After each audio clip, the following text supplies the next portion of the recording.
Positively Muskegon, Andy O'Reilly today down at the offices of Joe Bush. He has, it was kind of funny because the day after the primary election, Joe was on the phone immediately wanting to be the sponsor of Positively Muskegon. And for that, I have to say thank you so much. Thank you. And for your realization that we're really trying to tell a little bit better story here really made everything that we do feel pretty good. So for you to come on as a sponsor and realize that a lot of people are seeing this, it's a big deal to me, and I can't thank you enough. Well, it's a big deal to me too, and Sure. Thank you. It is. It's important to me. I love Muskegon. Yeah. I believe in what's going on in our community, all the positive aspects. There's negative in every city. Absolutely. There's positive in every city, but we don't see the positive aspects on the news. No one's out there promoting what's going on in the city and in the county and in the local areas the way you are. And so I wanted to be a part of that. And so thank you for letting me be a part of it. Absolutely. It's been a joy. Let's talk about this campaign. Sure. This has got to be, you got a lot of energy behind you. You got a lot of great feelings going on.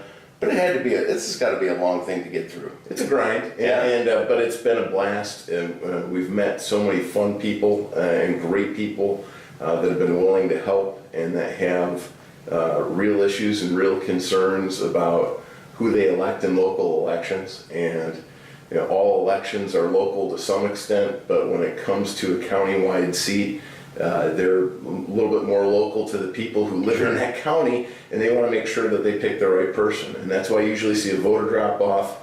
People don't know the candidates, and so it's been a really big effort on our part of my campaign to get out there and try to meet as many people as we can. And you've done that. Yes, and so we've been working hard at that, and it's almost over, but He doesn't have his worn out shoes on. not today, but we burned through about 3 sets of shoes, and but we're almost there. We're positive. We've got a lot of momentum. We're excited for the election to come.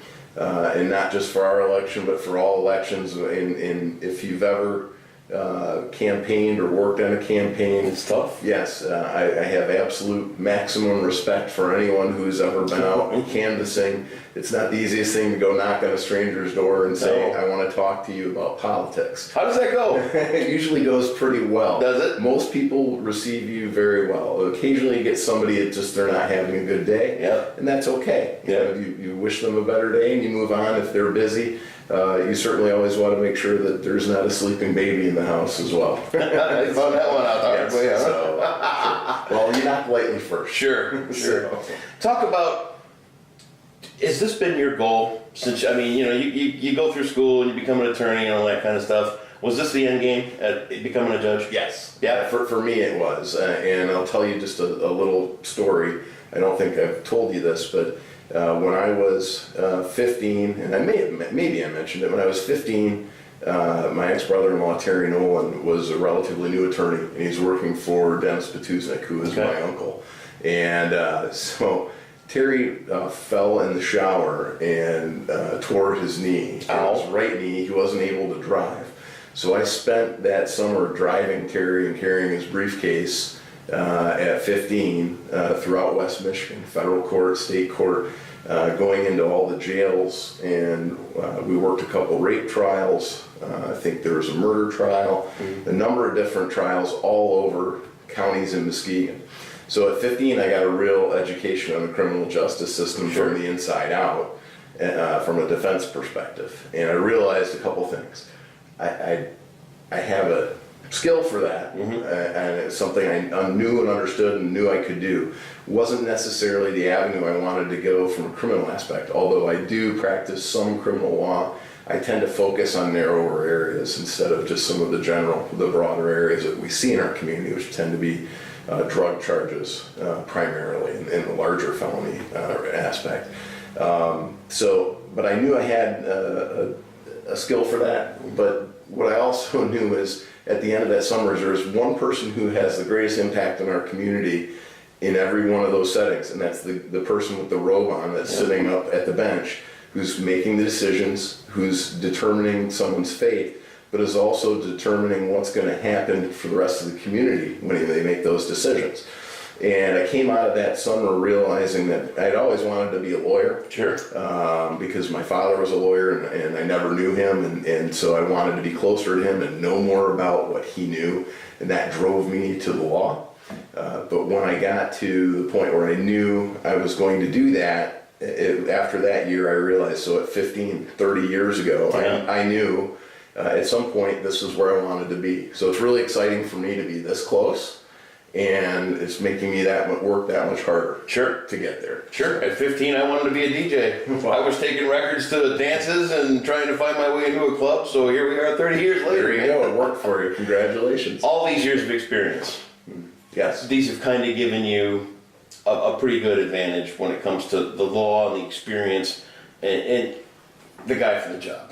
I believe so. I Yeah. believe so. And my competitor's a nice lady. But when you stack up apples to apples, I've got about 20 years of trial experience, Sure. actually just over 20. And there's a difference there as opposed to a little less than 7.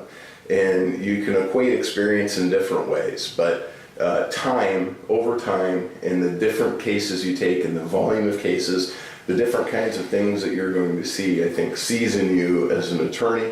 They teach you a little bit more about the perspective of how different cases are handled. Sure. And really give you a little bit more expertise when it comes to the court rules, because every court operates under a specific set of rules.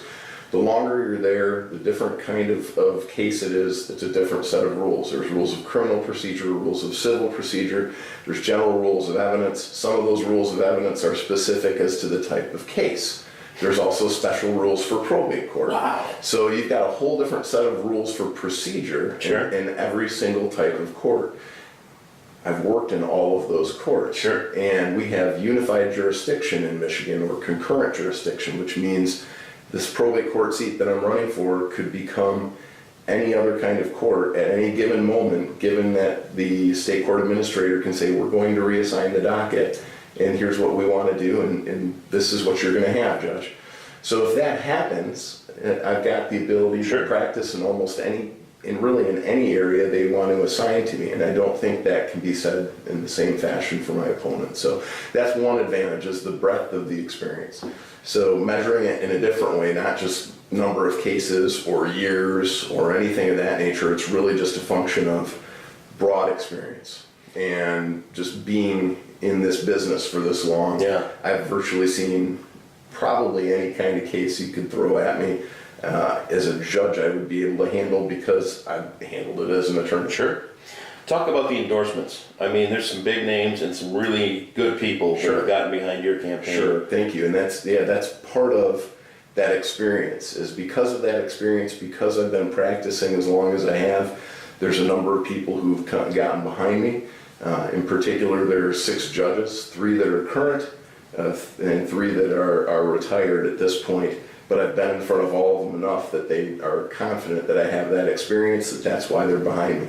So, in particular, Judge Mullally, who is retiring, and this is his seat. I've tried cases in the probate court. You don't see a lot of trials in probate court, but I've had a number of trials there. I've handled appeals out of rulings that have come out of that court. I've had guardianships and conservatorships in that court beyond just estates, and then there's a number of estates that I've administered through there. But he's come out wholeheartedly to endorse me. Cool. Also, Greg Pittman, Judge Pittman, Sure. is the other probate judge who handles primarily a family docket. I've handled a number of divorces in his court, a number of different types of proceedings. He occasionally does have a probate matter there. So he has endorsed me as well. So that's the entire probate court has endorsed me. The family court also, Judge Hoekstra has endorsed me, and Judge Hoekstra and Judge Pittman are both 2/3 of the family court. So 2/3 of the family court, all of the probate court. Also Judge Ruck, who was on the bench before Judge Hoekstra and handled the family court docket. He endorsed me, had a number of divorce cases before him during my career, and he was on the bench for 17 years. Pittman's been on the bench for 19. Most of my career, those 2 judges, Ruck and Pittman, I've been in front of, and then Hoekstra for the last 3. So they know what my abilities are. They know what my capabilities are. They know my ethics. They know my legal knowledge. They know that they can rely on that, and that I've got the ability to hit the ground running. So they're behind me. Also, I've handled a number of district court cases. Mike Nolan, Judge Nolan, who just previously retired a couple of years ago, has also endorsed me. I had several trials in district court over the course of my career. Been, hundreds of cases in front of him in district court, so he had the confidence to come out and endorse me as well. Feels pretty good. It does. Yeah. Also have Mayor Gary Nealon from Norton Shores has endorsed me.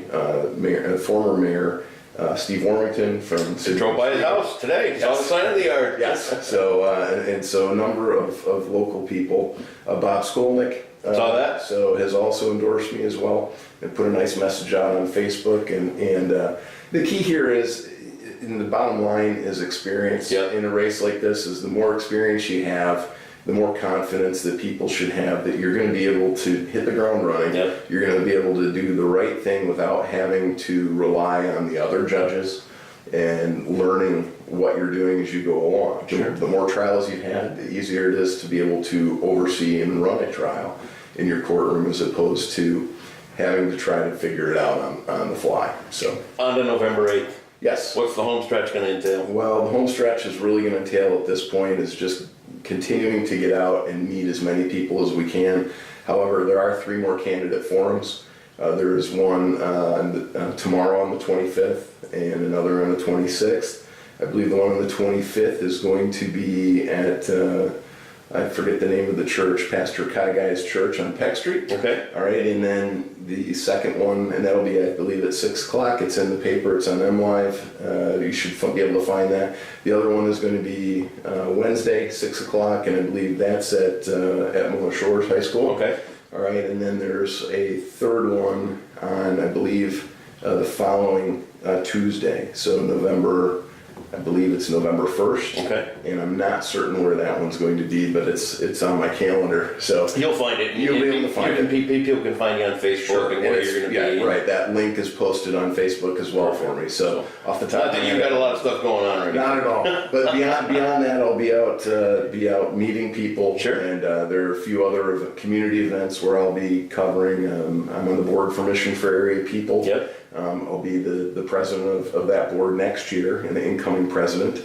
And we have an event called Vines and Steins this Thursday, Yep. which will be at the Folkert Hub. So I'll be there. I'll also be going to the rescue mission dinner that evening as well. There are a number of different events throughout the community between now and November 8th. Busy. I will still be hitting those, as well as knocking doors and as well as hitting the candidate forums. Well, I'll tell you what, your sponsorship of our work has been amazing. Thank you so very much for coming on. Thank you Your for having campaign's been outstanding, and I wish you all the best when it comes down to that final day, that November 8th. The idea is to get out and vote. I mean, no matter where you stand on the national election, these local things are seriously important, and getting the right people in place is going to continue to make Muskegon a better place. Joe, thanks. Thank you, Ann. Absolutely. Best of luck on the 8th. Thank you.